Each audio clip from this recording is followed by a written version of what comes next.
婚礼那天吧。你说的已经够多了。那天你走后，我们氛围还不错，那就好。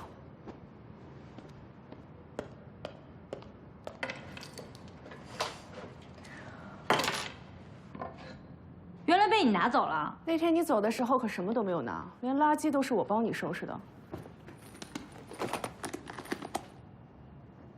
看来你靠他服女士混得不错呀。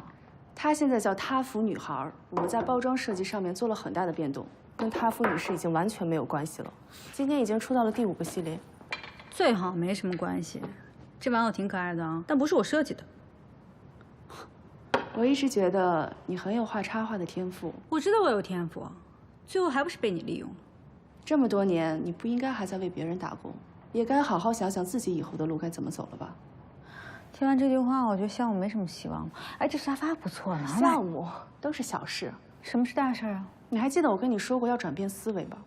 不然没有人会看到你的才华。要先妥协赚到自己的第一桶金，你才有资本去实现自己的梦想。你30岁就把婚给结了，房子也买了，车也买了，那你后面几10年多空虚啊？怎么会？比我优秀的人太多了。等你上到一个平台之后，你就会发现自己欠缺的还有很多。不如先看一下我们公司自己的平台吧。优秀的人都会追求实力与魅力并存的无价艺术。不就追求钱吗？你偷走了我的作品，还在这跟我说些有的没的，不应该作为补偿吗？白嫖吗？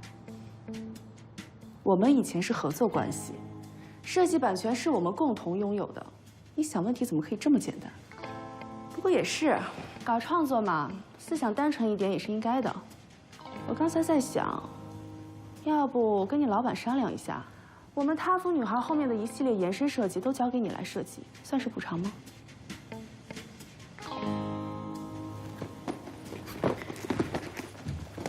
考虑考虑。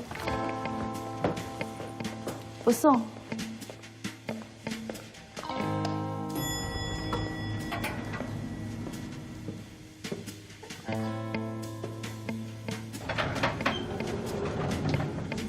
榴莲，榴莲，别吃了，别吃了。给你看好东西。版权转让协议书？疯了吧，马迪！我们可交不起下个月的房租了。现在难得有大公司看上我们，肯包装推广，这多好的事儿啊！拿走版权是可以接受的。你想想，这之后就会有源源不断的项目来找到我们，你还可以构思新的创作嘛。拿走版权，那版权是可以再生的呀。现在当务之急是要让工作室活下去。版权是你个人的吗？跟我商量了吗？你有病吧？怎么说话呢？我贡献也很大的，好不好？况且工作室的运营本来就是我说了算。我们都多久没有接到单子了？你是真的想饿死吗？谁不想当不食人间烟火的艺术家呀？别拿艺术家骂人啊！榴莲，做人不要这么理想化，试试转变思维好不好？不然谁能看到你的才华呀？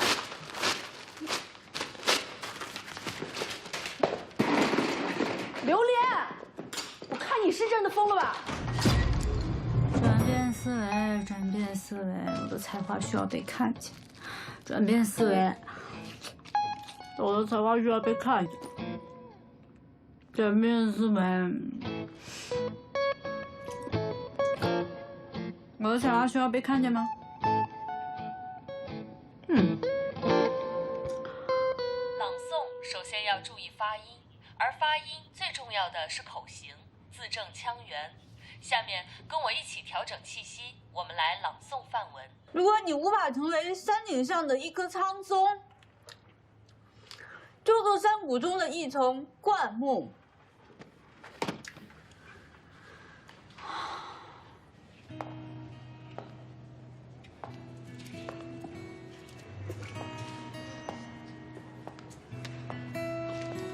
哎，刘女士，你好。你好，林老师。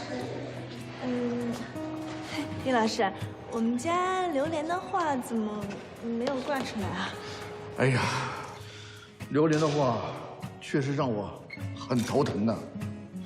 其他孩子心目中的妈妈，不是美丽就是温柔，这不能画成个人妖吧？